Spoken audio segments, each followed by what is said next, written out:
This is Headline News, a CNN network. America is mourning the loss of a president. Richard Milhouse Nixon died at a New York hospital at 9:08 Eastern Time Friday night with his daughters Julie and Tricia at his side. The 81-year-old had been hospitalized since Monday when he suffered a massive stroke that left him partially paralyzed and unable to speak. Mr. Nixon slipped into a coma yesterday after his brain swelled and reportedly left wishes not to be resuscitated. President Clinton spoke a short time ago at the White House, saying he knows the best wishes of all Americans are with Nixon's family. Robert Vito reports on some people who remember Mr. Nixon from his early days in California.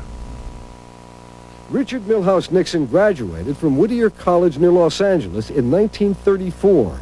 It was there that he met these people. And through the years, in good times and bad, they remained friends. I was so impressed with his desire and enthusiasm and fight.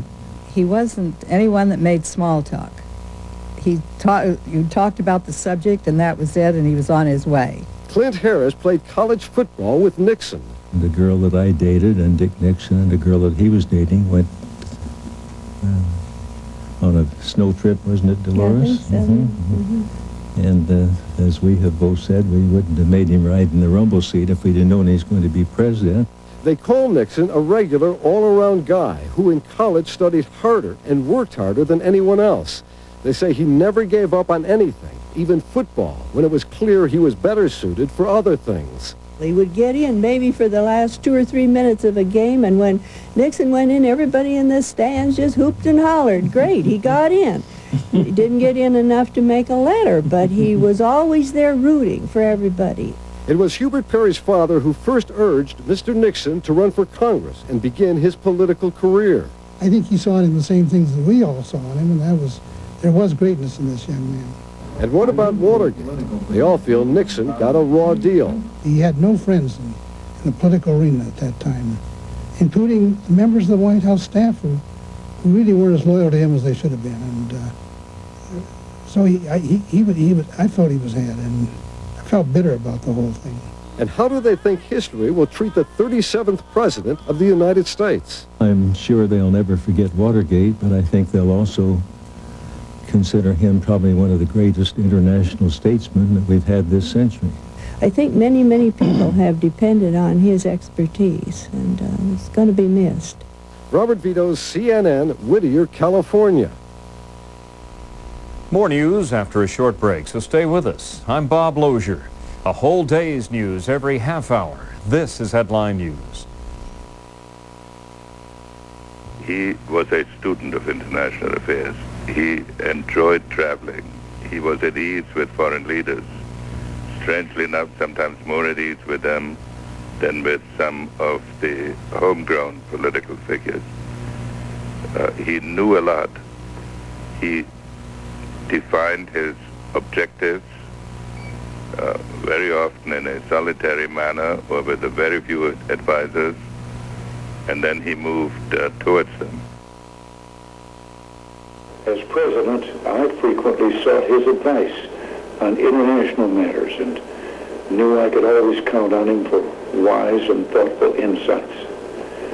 I know this past year has not been easy for him since losing Pat, but at least we know now that he's once again taking comfort by her side.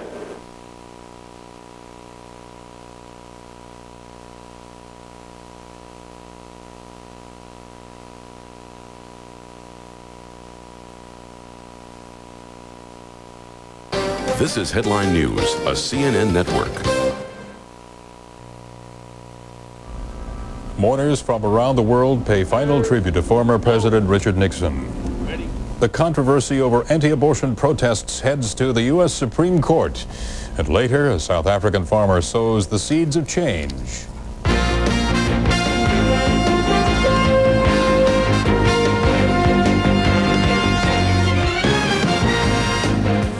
Headline News, I'm David Gutnow. Former President Richard Nixon's being remembered as a man who, quote, achieved greatly and suffered deeply but never gave up.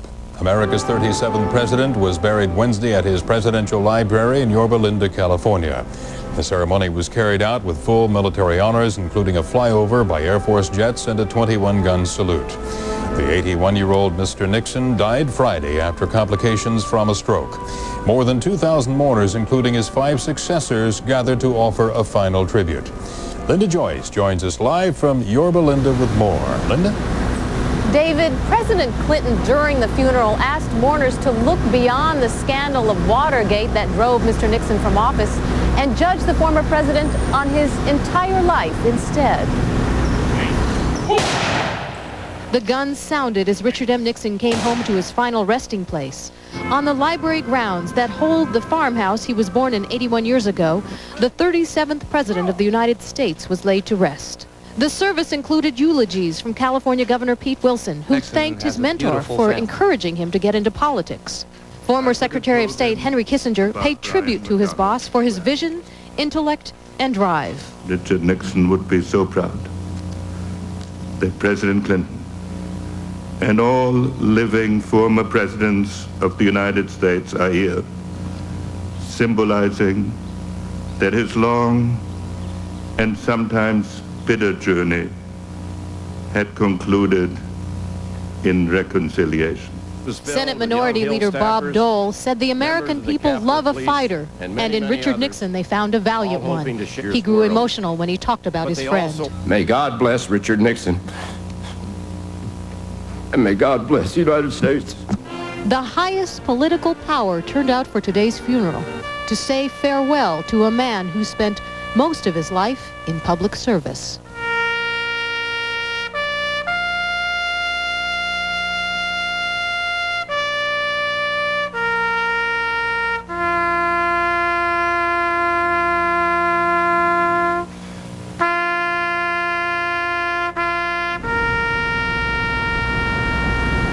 And David, people are already starting to flock back to the library, although it's closed and won't reopen until 10 a.m. tomorrow morning. Reporting live from Yorba Linda, California, I'm Linda Joyce. David, back to you. Thanks, Linda. In other news...